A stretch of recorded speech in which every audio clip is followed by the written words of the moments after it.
자연스럽게 대통령 이야기가 나오는데 야당에서는 문재인 대통령의 침묵이 의미하는 바가 무엇이냐고 추궁을 하고 있습니다. 대통령의 침묵, 청와대는 과연 이 침묵에 대해서 어떻게 입장을 냈을까요? 문 대통령은 윤 총장 직무 배제에 대해서 아무런 말도 이틀째 하지 않고 있는 상황입니다. 한겨레 신문의 보도에 따르면 청와대 핵심 관계자가 아니 그럼 대통령이 입장을 밝혀 별도의 수사 가이드라인이라도 내놓으란 얘기냐 라며 청와대가 오히려 되묻고 있다라는 입장 확인하고 있고요. 자, 그런데 야당뿐만 아니라 문재인 후보 캠프 출신의 심평 변호사는 문 대통령의 큰 특징은 자신이 책임지지 않으려고 회피하는 점이다라고 비판을 했고 정치 컨설팅 민 박성민 대표는 현안마다 대통령이 입을 달아버리면 정치적 책임질 주체도 실종되고 만다라고 비판을 하고 있고 전북대의 강준만 교수는 침묵은 권력의 최후 무기이냐라고 비판을 하고 있는 그런 상황입니다. 야당도 대통령의 침묵에 대해서 비판을 하고 있습니다. 야당의 비판 들어보시죠. 추미애 장관의 최근의 행동을 볼 것 같으면 마치 중국의 문화혁명 당시에 강청이의 얼굴이 연상이 됩니다. 과연 무엇을 추구하려고 하는 건지 잘 납득이 가지 않습니다. 인사권자인 대통령의 역할이라고 것이 과연 어떠한 역할인가 하는 것을 좀 묻고 싶습니다. 참 나라의 꼴이 아주 우습게 보이는 그런 상황을 만들고 말았습니다. 자, 문재인 당시 캠프에 있었던 심평 변호사뿐만 아니라 진보적인 시민단체인 참여연대도 대통령의 침묵과 관련돼서 비판적인 성명을 냈습니다. 이 지경에 이르렀는데도 대통령이 뒷짐지고 있는 건 납득할 수 없는 일이다. 결자 해지 자세로 문제를 풀어야 한다라고 비판 대열을 가세했습니다. 박정하 전 대변인, 김종인 위원장은 대통령이 침묵하는 건 나라 꼴을 우습게 보이는 거다라고 말했고 참여연대는 대통령이 이 지경에 이르렀는데도 뒷짐지고 있는 건 납득할 수 없는 일이다라고 비판하고 있습니다. 어떻게 보십니까? 글쎄요, 꼭 뭐 청와대나 정부 조직 얘기 안 하더라도 일반 조직 내에서도 조직 내에 무슨 문제가 있으면 그게 잘 원만히 처리하고 외부적으로는 별일 없었던 것처럼 얘기하는 경우가 더러 있어요.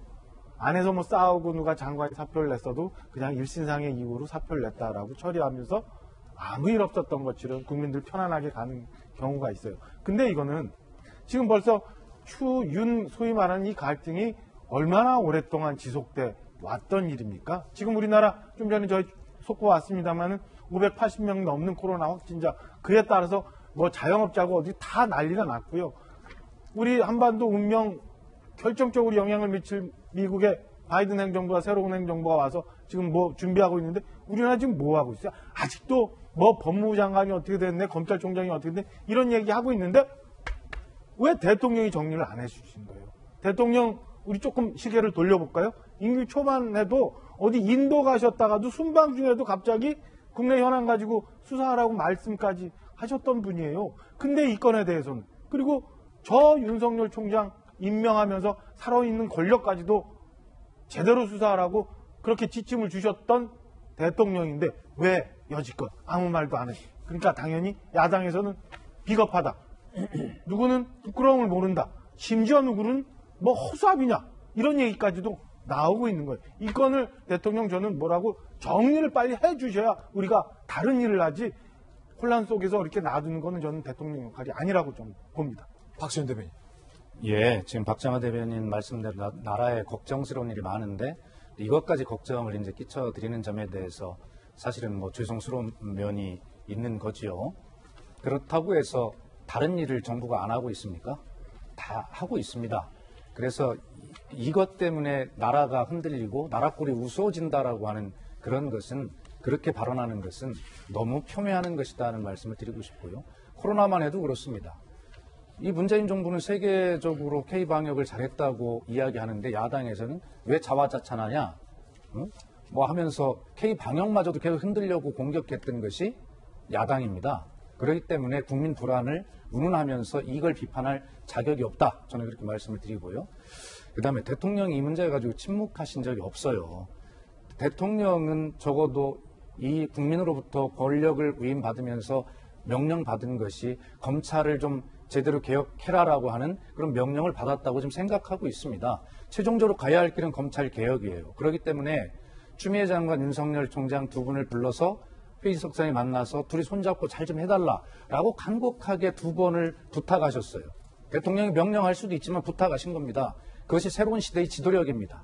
그리고 지금 막 등장하고 있는 6개 무슨 그 징계 청구나 이런 사안들을 보면 하나를 보면 이것이 다 검찰이 이런 부분을 좀 고쳐가야 될 부분이구나라고 국민들이 인식하시는 부분이에요. 둘이 싸우는 것이 아니라 대통령은 지금 이 과정마저도 검찰 개혁으로 가고 있다라고 생각하면서 이 문제에 대해서 기다리고 있는 중이고 지금 현재로는 청와대 발표도 있었습니다만 가서 징계위원회가 예정이 돼 있고 절차가 있는데 대통령이 여기서 어떤 말을 하는 것 자체가 또 적절치 않고 야당은 그거 공격하지 않겠습니까? 그렇기 때문에 대통령의 결정은 대통령의 언어는 이제 곧 있게 될 것이다. 그것이 절차에 의해서 있게 될 것이다. 지금 정말 인내하고 있다라는 말씀을 저는 그렇게 드리고 싶습니다. 청와대 핵심 관계자가 그러니까 가이드라인을 줄 수 있느냐 그래서 아무 말도 못한다. 그리고 우리 박지원 대변인 좀 전에 징계의 결정을 한번 보고 얘기하자.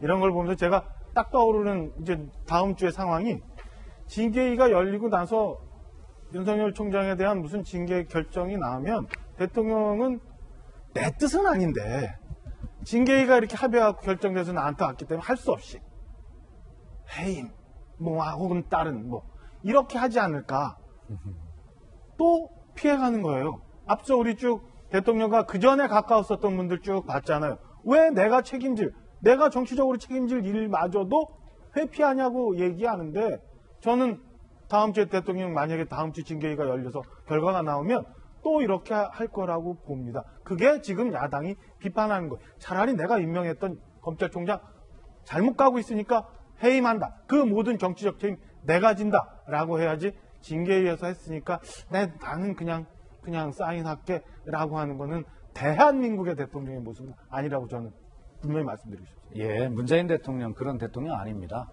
그리고 그런 지금 말씀하시는 대통령의 모습은 우리가 전에 본 적이 있죠.